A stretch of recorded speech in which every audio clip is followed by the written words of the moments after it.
ہمارے سنہری حدیث سننے والے سبھی ناظرین کو السلام علیکم رحمۃ اللہ وبرکاتہ۔ میں آج ایک شیطان ابلیس کا ایک کہانی سناؤں گی۔ کہانی تو تھوڑی سی بڑی ہے، ویڈیو کو بنے رہیں، بہت مزہ آنے والی ہے۔ بہت خوبصورت بیان ہے شیطان اور حضرت آدم علیہ السلام کا اور فرشتوں کا، تو بہت خوبصورت ہے، مزہ آئے گی سننے سے۔ تو اب ویڈیو کو بنے رہیں، میں شروع کرتی ہوں۔ اعوذ باللہ من الشیطان الرجیم، بسم اللہ الرحمن الرحیم۔ اگر کوئی آپ سے پوچھے کہ ابلیس اللہ تعالیٰ کے اچھی مخلوق ہے یا بری، تو آپ کیا جواب دیں گے؟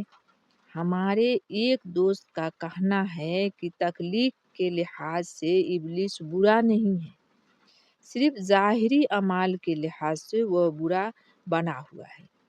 اگر پیدائشی طور پر وہ برا ہوتا تو اسے جنت میں ہزاروں سال تک نہ رکھا جاتا اور معصوم فرشتوں کا مولوی اسے نہ بنایا جاتا۔ قرآن میں ہے کہ جنت کی ساری حوریں کنواری ہیں۔ اگر ابلیس فطرتاً برا ہوتا تو آج دنیا بھر کے متقی و پرہیزگار مردوں کے واسطے ایک حور بھی کنواری نہ بچتی۔ اللہ تعالیٰ کے قرآن میں حوروں کے کنوارپن کی بالکل صاف وضاحت کی ہے، تاکہ کوئی متقی آدمی غلط فہمی میں نہ مبتلا ہو جائے کہ ابلیس ان کے پاس رہ چکا ہے، اس لیے وہ مطلقہ ہوگی۔ حقیقت یہ ہے کہ ابلیس کا ماضی بہت کامیاب اور شاندار رہا ہے۔ وہ زبردست عالم، عابد و زاہد تھا۔ وہ اس زمانے کا شیخ الاسلام اور شیخ البحث تھا۔ یہ کہنا غلط نہ ہوگا کہ اللہ میاں کے یہاں اس وقت ابلیس ہی سب سے بڑا عالم تھا۔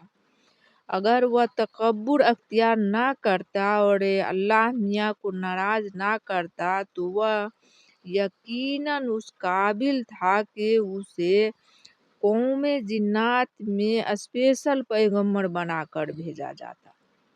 ابلیس ناری مخلوق ہے اور قوم کا جنات ہے۔ دنیا میں بہت سے انسان اپنے ہاتھوں اپنے مٹی پلید کر لیتے ہیں۔ افسوس کہ ابلیس نے جنت میں رہتے ہوئے اپنے ہاتھوں اپنے آگ پلید کر لی۔ ہم انسانوں میں یہ طریقہ رائج ہے کہ کسی سے اختلاف ہو جانے کے بعد ہم اس سے عداوت مول لے لیتے ہیں، لیکن ابلیس نے ایسا نہیں کیا۔ اختلاف ہو جانے کے بعد اس نے اللہ تعالیٰ سے عداوت مول نہیں لی، بلکہ مانگ کر لی ہے۔ ہماری اللہ میاں بھی خوب ہیں، ان سے خدائی کے علاوہ جو چیز چاہے مانگ لو وہ دینے کے لیے تیار ہو جاتے ہیں۔ حضرت موسیٰ علیہ السلام نے فرمائش کی تو اللہ میاں ان کو اپنا جلوہ دکھانے لگے۔ یہ الگ بات ہے کہ حضرت موسیٰ کچھ دیکھ نہ پائے۔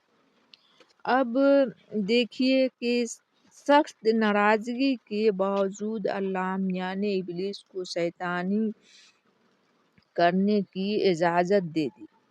صبا 19 الحجر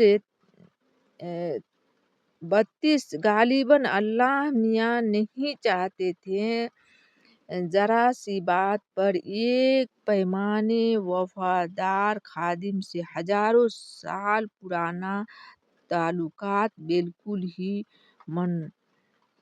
منقطع ہو جائے۔ کہتے ہیں کہ جب اللہ میاں نے ابلیس کو دنیا میں جا کر شیطانی کرنے کی اجازت دی تھی، اس